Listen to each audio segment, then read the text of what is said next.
Je vous avais préparé encore un autre exercice pour s'habituer un petit peu avec les techniques d'enregistrement comptable des opérations commerciales. Vous avez ici un bilan initial, construction 100 000 euros, client 15 000 euros, banque 13 000 euros, caisse 2 000 euros. Au total 130 000 euros. Capital 100 000 euros, fournisseur 30 000 euros, total la même chose. Voilà, on a ici un bilan initial tout simple et on va essayer de voir un petit peu ce qui est demandé dans l'exercice. Donc ici, vous avez les opérations que l'entreprise a effectuées et tout en bas, on a un travail à faire. Le travail à faire, c'est quoi? On va effectuer l'ouverture des comptes, on va enregistrer les opérations dans les comptes en T, et puis on va calculer le résultat de l'entreprise, on va établir la balance définitive et au final établir le bilan final. J'espère bien arriver à un bilan final équilibré. J'essaierai de me concentrer pour que je ne fasse pas d'erreur parce que dans ce genre d'exercice, une simple erreur quelque part peut aboutir à un bilan final déséquilibré, c'est-à-dire total actif est différent de total passif. On va commencer tout de suite. Donc, on va effectuer d'abord l'ouverture des comptes. C'est la première opération. On va effectuer l'ouverture des comptes. Comme je vous avais expliqué, l'ouverture des comptes, c'est simple, ça n'a rien de compliqué. On va ouvrir autant de comptes qu'il y en a dans le bilan. Donc, vous avez dans l'actif construction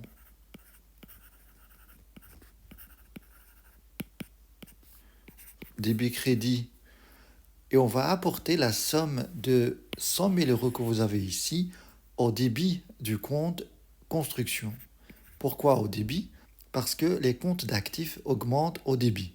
On va mettre 0 ici pour signaler qu'il s'agit bien de la première opération, à savoir l'ouverture des comptes.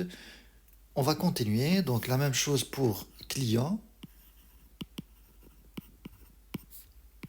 Débit crédit, on va porter 15 000 euros au crédit, au débit. Opération 0. Vous avez banque, débit, crédit, on va porter l'opération au débit. On va porter la somme au débit. Opération 0. Vous avez caisse, débit, crédit, pareil, 2 000 euros au débit. Et puis on a les comptes de passifs. Alors, vous avez capital, débit, crédit, et là par contre, on va inscrire la somme au crédit parce que les comptes de passifs augmentent au crédit. Opération 0, vous avez fournisseur,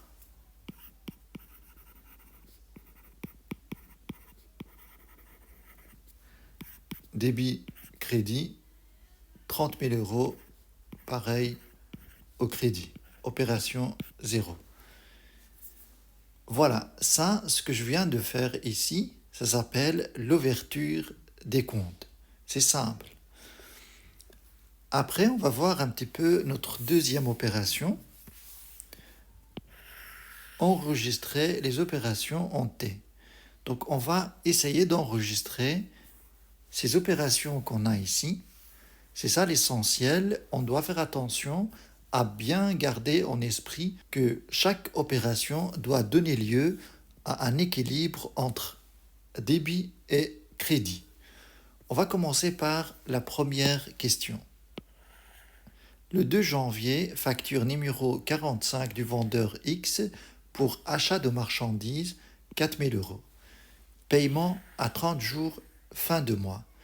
Je dois vous expliquer un petit peu cette notion de paiement à 30 jours fin de mois, ça veut dire quoi? Ça veut dire qu'on va attendre jusqu'à la fin du mois de la facture. Le mois de la facture, c'est janvier. On doit attendre jusqu'au 31 janvier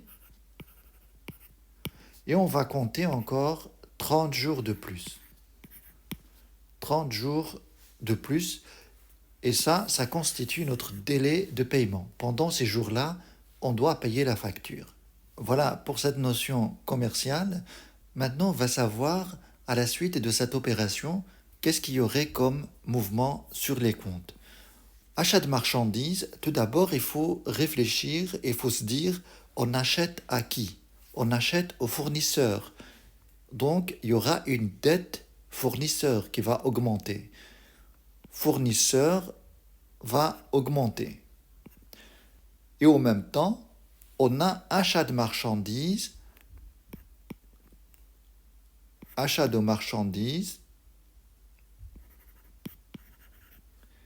qui va augmenter. C'est une charge. La charge achat de marchandises va augmenter également. Donc, on va aller dans les comptes fournisseurs et on va ajouter ici au niveau fournisseur 4 000 euros au crédit du compte fournisseur. On va signaler qu'il s'agit, on va mettre entre parenthèses le numéro de l'opération pour ne pas se perdre. 4 000 euros, pourquoi on l'inscrit au crédit? Parce que les comptes de passifs augmentent au crédit. Et là, on a une augmentation de dette. Donc, on va l'inscrire au crédit. Et en même temps, on va inscrire l'autre côté. Et en même temps, on va ouvrir un autre compte. Je vais le faire ici. Achat de marchandises. Un compte d'achat de marchandises. Achat de marchandises. 4 000 euros au débit. Opération 1. Vous voyez bien que ici, par rapport à cette opération qu'on vient d'inscrire, donc vous avez au niveau crédit 4 000 euros, au niveau débit 4 000 euros. Vous voyez bien qu'il y a l'équilibre entre ce qu'on a fait dans la colonne crédit et ce qu'on a fait dans la colonne débit. Eh bien, cet équilibre-là doit être respecté après chaque enregistrement, après l'enregistrement de chaque opération. On va passer à la deuxième opération. Le 5 janvier, facture numéro 1 à l'acheteur Y pour vente de marchandises 6 000 euros. Là, on a envoyé une facture à un client pour vente de marchandises. Paiement à 30 jours fin de mois. Le paiement ne s'effectue pas sur place, mais on a un délai de paiement. Donc ça reste une créance envers client. Cette opération va générer deux mouvements. Vous avez d'abord les créances clients qui vont augmenter. Client qui va augmenter et en même temps, la vente est un produit. Vente de marchandises va augmenter.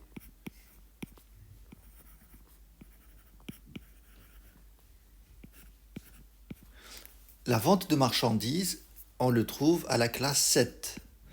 Et l'achat de marchandises, c'est une charge, on le trouve à la classe 6. Donc on va inscrire ces mouvements. Donc on va aller dans notre compte client, on va l'augmenter de la valeur de la facture 6 000 euros. Opération 2. Pourquoi on a inscrit 6 000 euros au débit? Parce que client est un compte actif et les comptes d'actifs augmentent au débit.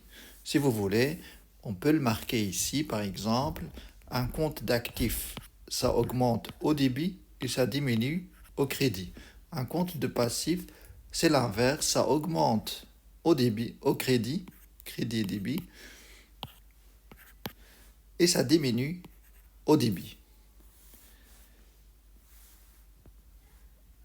Ici, on a inscrit au débit 6 000 euros. On va inscrire au niveau vente de marchandises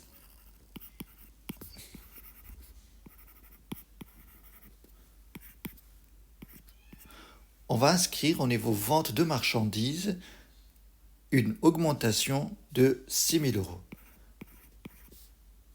Opération 2. Pourquoi on inscrit au crédit 6 000 euros de vente de marchandises? Vente de marchandises, c'est un compte de produits. Et les produits, ça augmente au crédit. C'est la même chose que les comptes de passifs.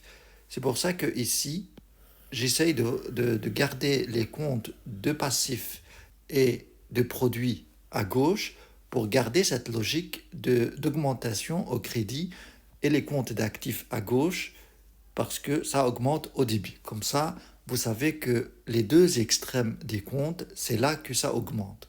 Et entre les deux comptes, ça diminue.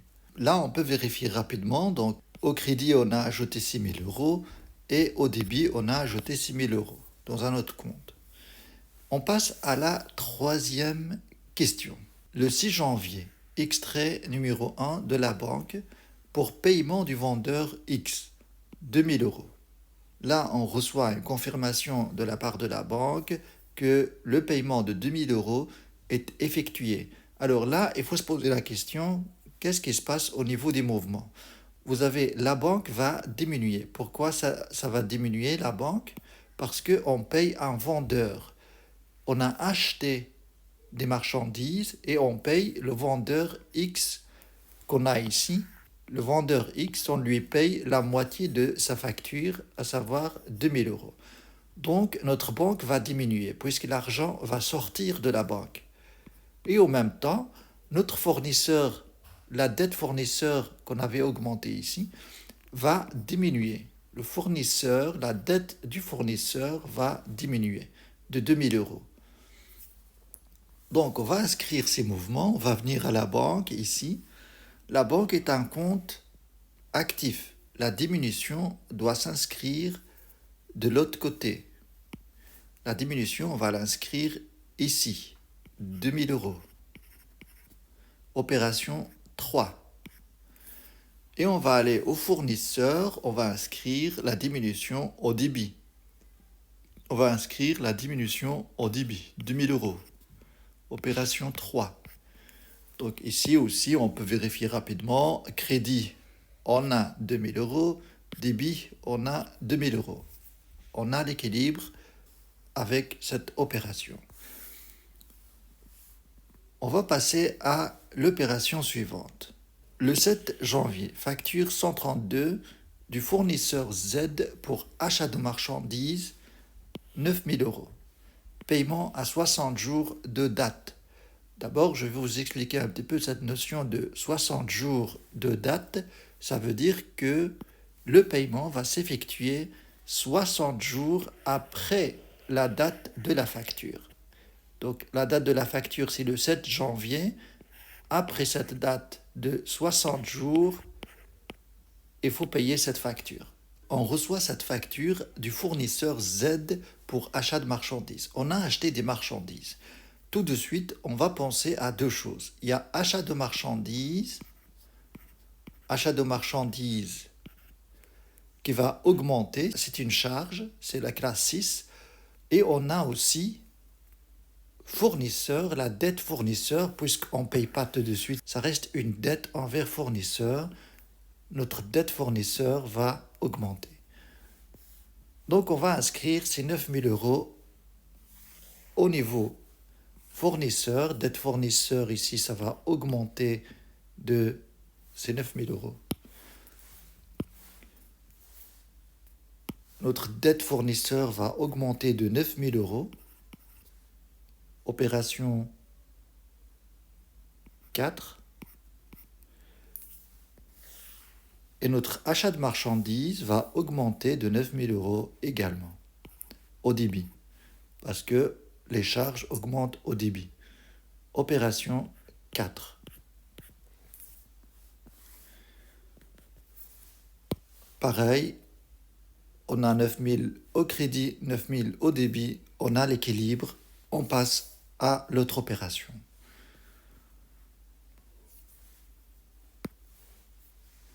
Le 8 janvier, facture numéro 2, adressée au client B pour vente de marchandises. 4 800 euros. Paiement à 60 jours fin de mois. Là, pareil, les mouvements qu'on va avoir à la suite de cette opération.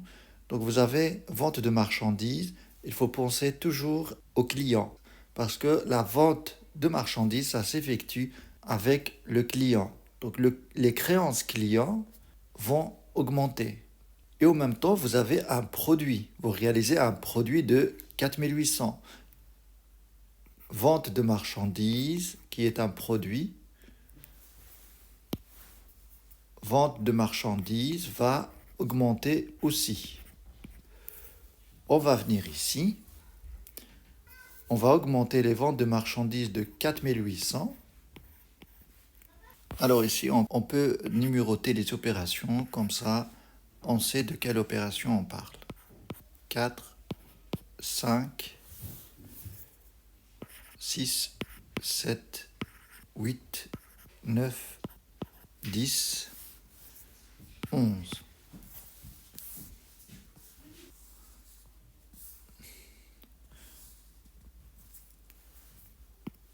Donc ici, on a l'opération 5, vente de marchandises, et puis on a client qui va augmenter aussi de 4800.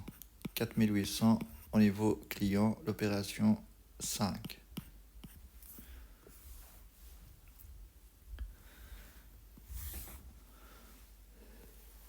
On passe à l'opération 6. Le 11 janvier, facture numéro 3, adressée au client C pour vente de marchandises, 7000 euros. Paiement 60 jours, fin de mois. Donc c'est pareil, c'est la même chose. C'est des opérations qui sont très fréquentes, qu'on va voir tout le temps en comptabilité, achat de marchandises et vente de marchandises. Là, on a les mêmes mouvements qu'on a dans l'opération précédente, 7000 euros. Donc on va augmenter 7000 euros ici. On va augmenter ici 7000 euros. Opération 6. Et on va aller à notre client et on va l'augmenter de 7000 euros.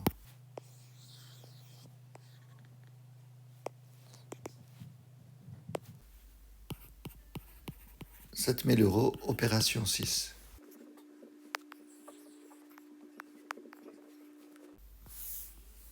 On passe à l'opération suivante. Vous avez le 12 janvier extrait de la banque pour paiement du client Y. 6000 euros. Donc ici, ce qui se passe, c'est que un client paye. Ça veut dire que la créance client va diminuer. Parce que la créance client, ça représente les factures non payées. Là, on paye, donc la créance va diminuer.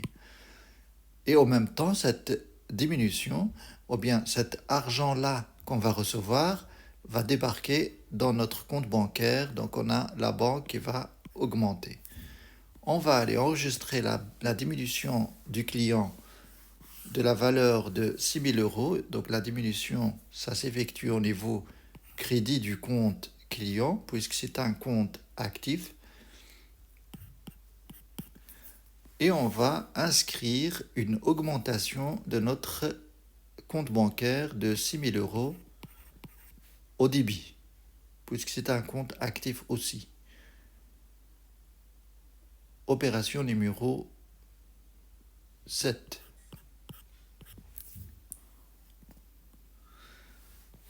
Alors, on va passer à l'opération 8. Le 13 janvier, facture 87 du fournisseur W pour la fourniture de 5 armoires. 4000 euros. Paiement 30 jours fin de mois. Les armoires, ça représente du mobilier. Donc armoire, c'est mobilier. Ça va augmenter. La valeur de notre mobilier va augmenter. Et en même temps, notre facture n'est pas encore payée, donc il y a une dette envers le fournisseur, notre vendeur. Donc on a deux mouvements à enregistrer. Mobilier va augmenter de 4000 euros. Notre mobilier, est-ce qu'on a un compte mobilier? Il n'y a pas de compte mobilier ouvert Eh bien, on va le faire. On va ouvrir un compte mobilier. Je vais garder les comptes de charge séparés, comme ça on peut calculer le résultat facilement par après. Donc je vais ouvrir le compte mobilier DB Crédit et on va l'augmenter de 4000 euros. Opération 8. Et on va, à notre fournisseur, on va l'augmenter aussi de la valeur de 4000 euros puisqu'on n'a pas encore payé cette facture. Opération 8. Voilà. Voilà pour cette opération 8. On va passer à l'opération 9.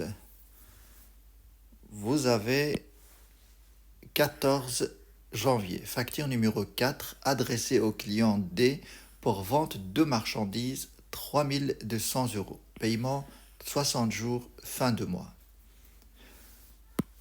Ici, on va avoir notre créance client qui va augmenter et vente de marchandises qui va aussi augmenter. On va inscrire ces augmentations. Donc, on a vente de marchandises ici, c'est un compte de produits. L'augmentation s'effectue au crédit. S'effectue au crédit 3200. Opération 9. Et on va aller à notre client et on va l'augmenter aussi au débit de 3200 aussi. Opération 9.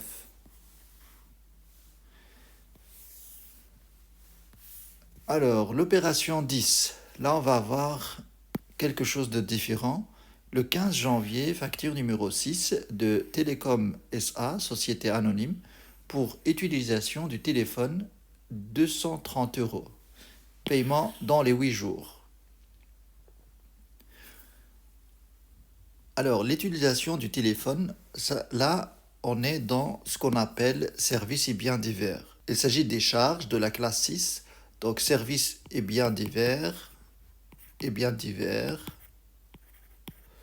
vont augmenter au niveau charge. Et en même temps, fournisseur va augmenter aussi. On va voir, on n'a pas de compte ouvert au nom de services et biens divers. Eh bien, on va l'ouvrir. Donc, on va ouvrir services et biens divers. Services et biens divers. Débit crédit. Puisque c'est un compte de charge, on va l'augmenter au niveau débit, 230 euros. Opération 10. Et fournisseur va être augmenté également de 230, opération 10. On passe à la dernière opération. Le 31 janvier, enregistrement des salaires, 8 000 euros, feuille de paie numéro 1. Alors, ici, les salaires, il y a deux choses en fait. Il y a d'abord, au niveau passif, la dette qui va augmenter et le compte à utiliser, c'est soit salaire à payer ou bien rémunération due. Rémunération due. Donc ça va augmenter au niveau passif, donc ça s'effectue ici. Et puis vous avez de l'autre côté une charge. Les salaires représentent des charges pour l'entreprise.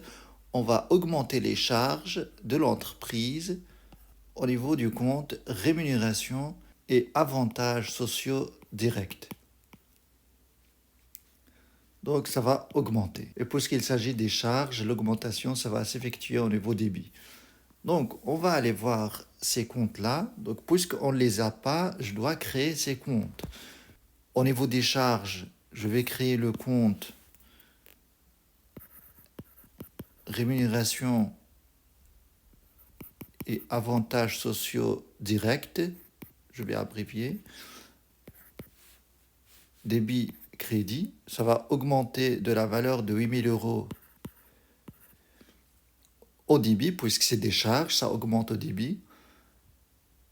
vous avez l'opération 11, la dernière opération, et en même temps, on va inscrire une augmentation au niveau passif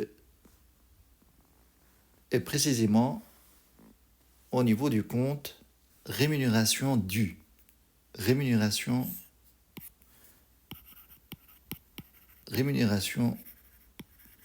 due. Débit crédit. Et puisque c'est un compte passif, l'augmentation, ça va s'effectuer au crédit du compte. Numéro 11. Voilà un petit peu, nos opérations sont bien inscrites. Je pense que je n'ai pas fait d'erreur. J'espère bien, en tout cas, que mon bilan final va être bien équilibré.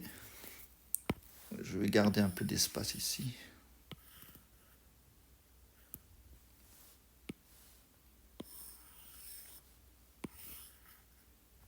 Maintenant, on va voir la question d'après. On va calculer le résultat de l'entreprise. Mais avant cette opération, on va clôturer les comptes. Parce que pour calculer le résultat, on doit avoir des soldes au niveau des charges et produits. On va solder les comptes et le fait et comment on fait pour solder un compte? C'est simple. On va ajouter par exemple au niveau construction, je vais le faire en rouge pour que ça soit clair. Au niveau construction, vous avez un solde de 100 000 euros. C'est un solde débiteur. Pourquoi un solde débiteur? Parce qu'on a 100 000 au débit et rien au crédit. Donc on a un solde débiteur. Et pourquoi on l'inscrit au crédit? C'est pour garder l'équilibre entre le total débit et total crédit. C'est juste une formalité pour équilibrer les comptes avec des soldes.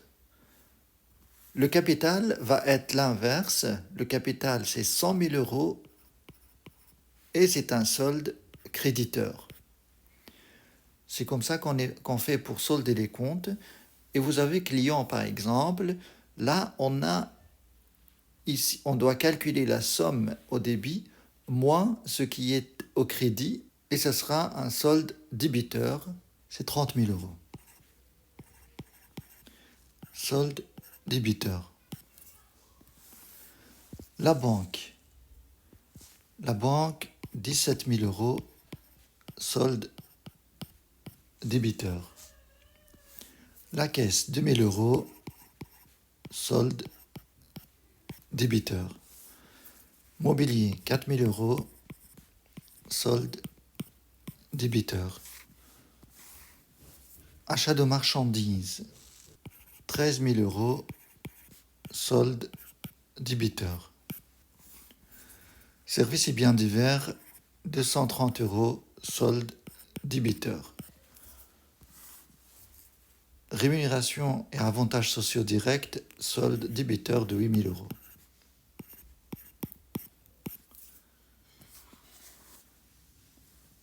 Vente de marchandises.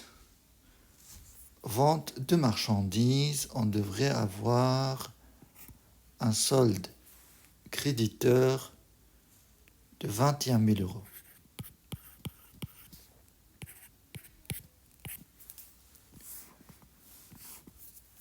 Rémunération due, 8 000 euros. Solde créditeur. Fournisseur, 45 230. Solde créditeur. Qu'est-ce qui reste?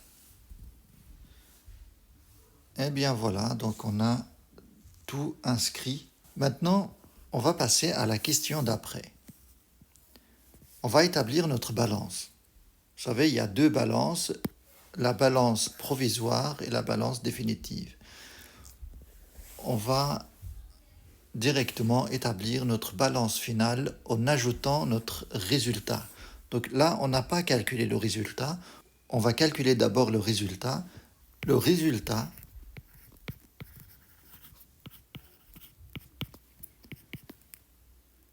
se calcule par produit moins charge. Les produits moins charge, ça donne le résultat de l'entreprise. Alors, Dans les produits, on a 21 000 euros. Donc, les produits, on a 21 000 euros. Et les charges, on a un solde de 13 000 euros au niveau achat de marchandises. Donc, on va mettre tous les soldes. Donc, 13 000 euros plus 230 euros plus 8 000 euros. Et ça donne un résultat négatif de 230 euros. Moins 230 euros. Parce que ça et ça fait 21 000, il restera 230 euros. On a un résultat négatif de 230 euros. C'est un résultat négatif de 230 euros. Voilà le calcul du résultat. Maintenant, on va passer à la balance. Donc, on va essayer d'établir notre balance ici.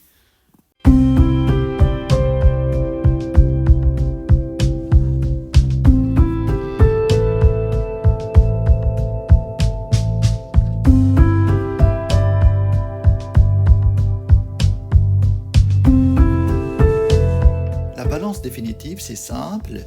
Vous allez mettre simplement le total débit et total crédit de chaque compte. Si je prends le capital par exemple, au niveau total crédit, j'ai 100 000 euros, je le mets ici. Débit, il n'y avait rien, donc je mets rien. Et puis on note le solde. Le solde, c'est ce qu'on vient de calculer ici, 100 000 euros ici. Le solde, c'est la différence entre débit et crédit. Pour construction, vous avez 100 000 euros ici, 100 000 euros ici, un solde de 100 000 euros, mobilier 4 000 euros au débit, un solde débiteur de 4 000. Client, on a le total de tout ça, le total de tout. Si on fait le total de tout ça, on va avoir 36 000. Et au crédit, on a 6 000. On note ici 6 000. Et la différence entre les deux, ça fait 30 000. Et c'est un solde débiteur parce qu'il y en a plus au débit qu'au crédit. Et on va continuer de la même façon jusqu'à la fin.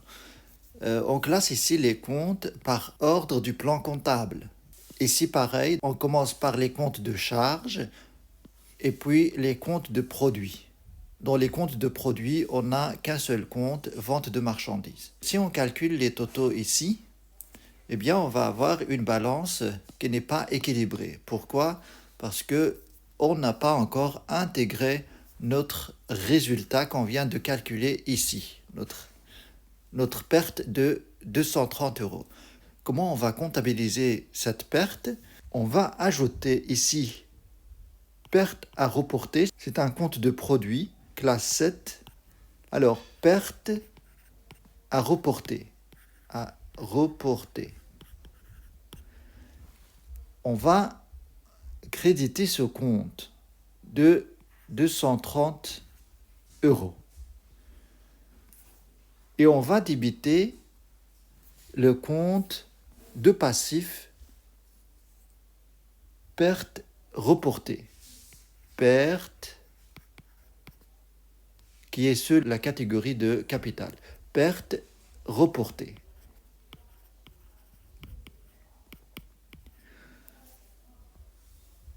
On va débiter ce compte de la même somme, 230 euros. Donc, on devrait avoir ici un solde de 230 euros débiteur. Et là, c'est un solde créditeur de 230 euros. Pourquoi on note ici au débit perte à reporter ? Parce que, comme vous savez, les comptes de passif, ça diminue au débit. Donc, on diminue le compte de capital de 230 euros en rapportant ici 230 euros au débit. Bon, maintenant, si on calcule le total, je vais voir, on arrive ici à 163 230. Ici, c'est pareil. Donc ça, c'est un bon signe parce qu'on devrait avoir le même total débit et le même total crédit. Et ici, on a 153 230. Là, pareil, 153 230. On calcule le saut total ici au niveau des comptes de résultats. On va avoir 21 230. 21 230. Et là, c'est pareil, 21 230. 21 230. Là, on a 184 460. Pareil ici, 184 460. Là, on a 174 460. 174 460. Voilà, on arrive finalement à une balance bien équilibrée, ce qui est un bon signe que les opérations étaient correctement enregistrées. Maintenant, on va passer au bilan final.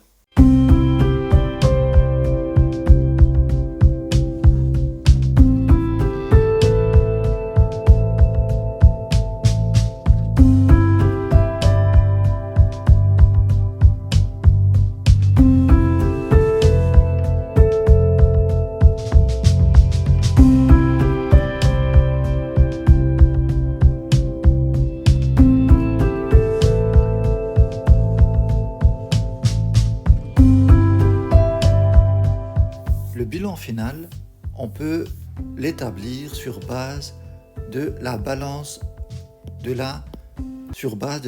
définitive. Donc, on va se baser sur ces comptes-là et surtout sur les soldes. Donc, ce qu'on va inscrire dans le bilan final, c'est les soldes de la balance finale. Vous avez construction, on va voir ici un solde de 100 000 euros, on va le mettre ici. Mobilier, 4 000 euros, on va le mettre ici. Client, 30 000 euros, on va mettre ici 30 000 euros. Vous avez banque, un solde de 17 000, on va mettre ici 17 000. Caisse, 2 000, on va mettre 2 000. Capital, on a un solde de 1 000, on a un solde de 100 000, on va mettre 100 000. Perte, alors là, perte, c'est un solde débiteur. Il faut faire attention, on va le mettre entre parenthèses. Ça veut dire que c'est une valeur négative. Donc, quand on va calculer le total ici, on va faire 100 000 moins 230 000 plus 45 230 plus 8 000. Et ça va vous donner 153 000 euros. La même chose qu'au niveau total actif. Voilà un petit peu notre bilan final et notre exercice complet en comptabilité. J'espère que vous apprenez des choses avec cet exercice. Merci de l'avoir suivi et à très bientôt.